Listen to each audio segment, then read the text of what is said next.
How to convert TikTok Paylater to GCash. So hello guys, welcome back to my YouTube channel. In this video I'll be showing you how you can convert TikTok Paylater in GCash application.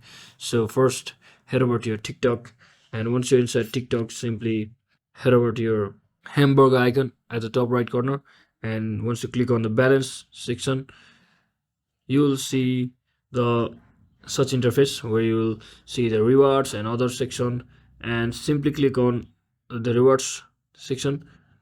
And once you are inside here, you will see the option either to exchange and withdraw. As you can see, I don't have any USD or any dollar in my account, so I can't withdraw right now, or also I can't exchange right now, but you will probably see the exchange or withdraw button inside here if you have the dollars or estimated amounted.